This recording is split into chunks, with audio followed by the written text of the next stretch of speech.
Welcome back. Business organisations have called for the President to send the National Health Insurance Bill back to Parliament. The bill is now on the President's desk after it was passed by the National Assembly and this week by the National Council of Provinces. Most stakeholders laud the idea behind a national health insurance in South Africa, which is to provide access to quality healthcare services for all, not just those who can afford to pay for private doctors or medical cover. But various bodies like the South African Medical Association have said that the bill is unaffordable and unfeasible in its current form. To discuss, we're now joined by the CEO of Business Unity South Africa, Cas Coovadia. Cas, thank you for being with us. What are your issues with the bill in its current form, and why is BUSA saying it's unconstitutional?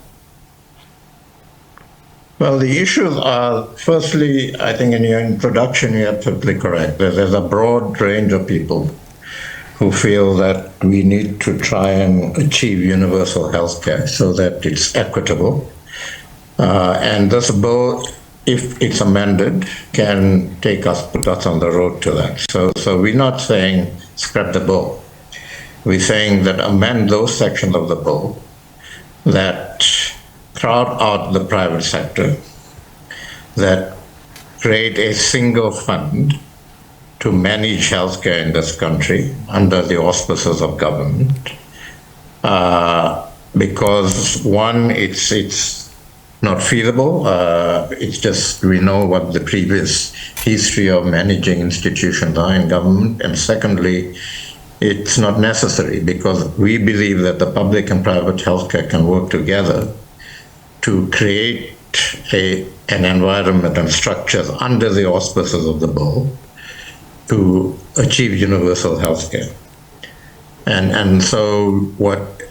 then you also said in your introduction that it's not feasible for the state to fund us in a single fund without taxes being raised. And National Treasury has already made it very clear that the country doesn't have money, and we need to prioritize and reprioritize expenditure. We don't believe it's feasible to increase corporate taxes or personal taxes, because in a climate where we have no economic growth, corporates are struggling to keep their head above water. Raising corporate taxes would actually be counterproductive. So we believe that for all of those reasons, a few aspects of the bill need to be amended, and that's what we put to both Parliament and the NCOP.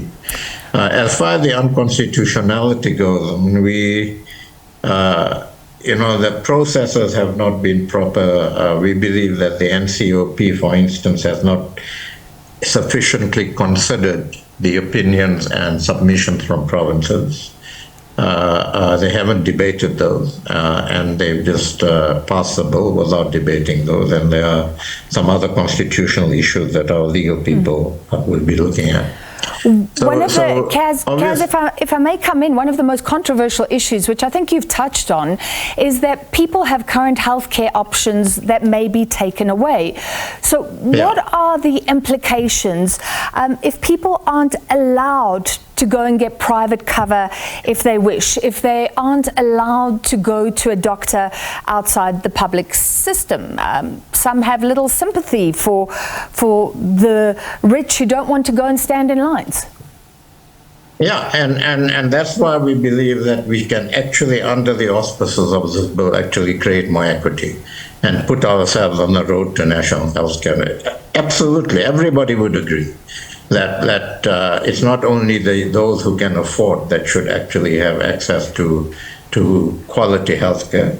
We should need to ensure that as many people as possible in this country have access to quality health care. We have a public healthcare system that's not working for a whole range of reasons. We have a private healthcare system that is working. It's not perfect. We need to address some deficiencies in that. But we believe that there's sufficient will in the private healthcare sector to work with government to ensure that we have a more equitable health system for all in this country. It can't happen under the NHI Bill as it is currently structured. We'll also fear that if it goes through as it's currently structured, we'll have an exodus of doctors and professional health people outside the country.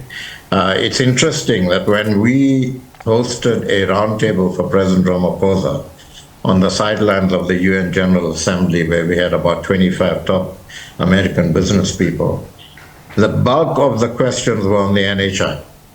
And not because there were health companies there, but because companies felt that the message government is sending out with the NHI Bill as it is that they want to crowd out the private sector and not work with the private sector. And the question then was, well, why should the private sector be investing in South Africa? Now, we don't need that. We need as much investment as possible.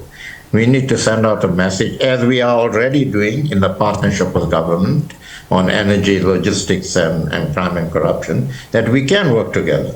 We can work in partnership, and we can actually make progress and make a difference. So let's not, move away from that through this bill.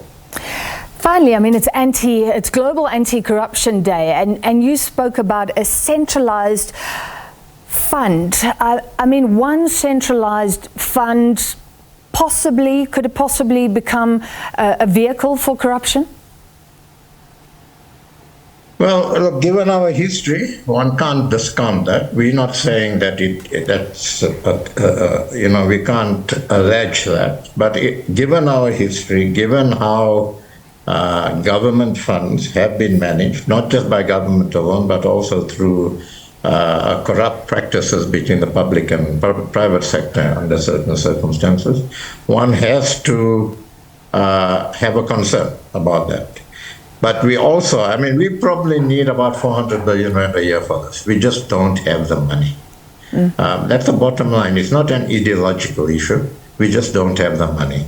So if we don't have the money, let's try to bring to the fore resources and capacity that are available in the private sector, private healthcare sector. Let's bring that to bear. Let's work together, and let's get on the road to universal healthcare.